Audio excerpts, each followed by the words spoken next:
My name is Cassidy DeGroff, and I am a freshman at Alma College. I'm currently majoring in elementary education and special education. My ideal classroom would have to be an EI classroom right here in Gratiot County.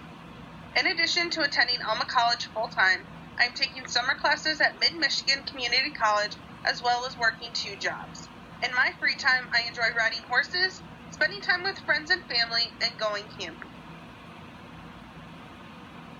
Criterion reference tests. Criterion reference tests and assessments are designed to measure student performance against a fixed set of predetermined criteria or learning standards. These tests are used to evaluate whether students have learned a specific body of knowledge or acquired a specific skill.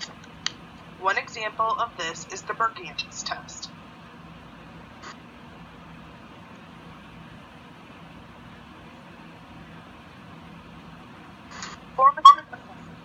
Formative assessment refers to a wide variety of methods that teachers use to conduct an in-process evaluations of student comprehension, learning needs, and academic progress during a lesson, unit, or course. These help to guide the instruction and understanding of curriculum. One example could be to have students conduct a concept map of the current lesson.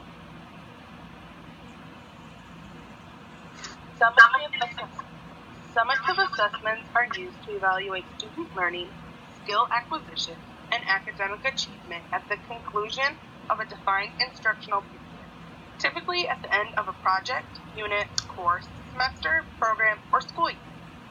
The test assignments or projects are used to determine whether students have learned what they were expected to learn. One example of this is administering a midterm or final exam.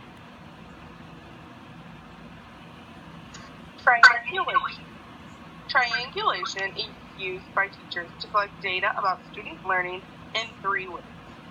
Conversation, less structured and formal way of collecting data. Conversations and questions. Observations. These are recorded as the teacher watches the students' interactions. And products. These are tests, tasks, and projects.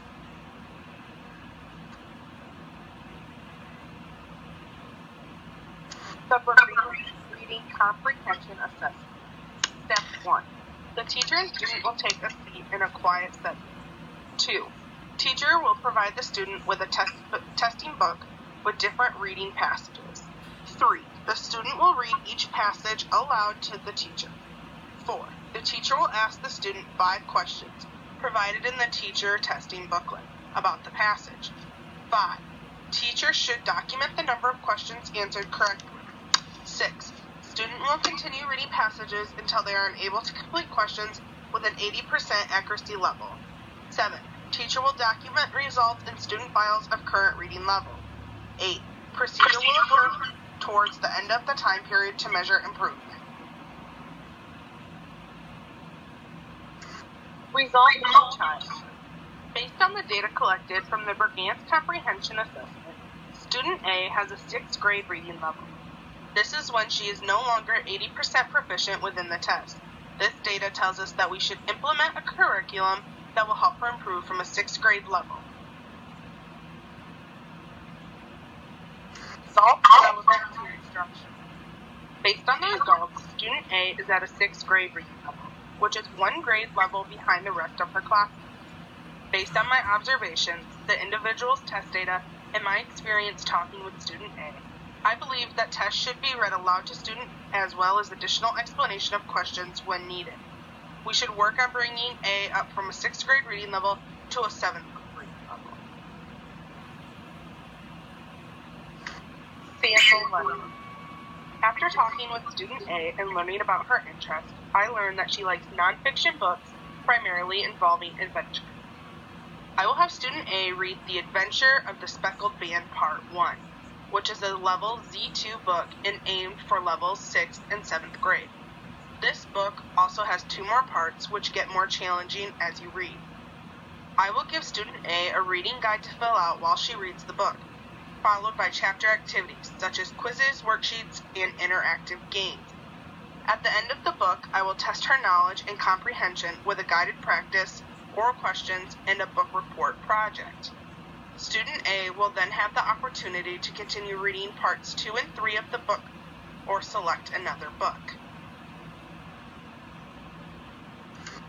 Conclusion. Through my experience in my placement, class lectures, readings, and research, I have learned that testing is an important way to gather accurate data for students. I have learned that it is important to understand how reference criterion assessments work and how to triangulate data so that you are only using the most accurate results for the students' improvement plans. I have also learned that there are many ways to test what students know. Summative, formative, and reference criterion assessments can all be used.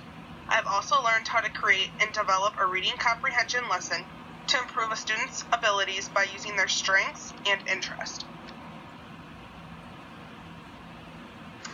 Learning Disabilities article. The article expresses the importance of early intervention in order to help an individual with a reading learning disability. There are several different methods to help a student with a reading disability, such as flashcards, note cards, recognizing sight words, word walls, asking lots of questions, checking understanding throughout the lesson and not just at the end, going slow, and reteaching and recovering information when needed. Students learn differently from one another, so it is especially important to make sure that all needs are being met when teaching students with reading learning disabilities. Intervention early on will give a student the best opportunities to catch up and succeed.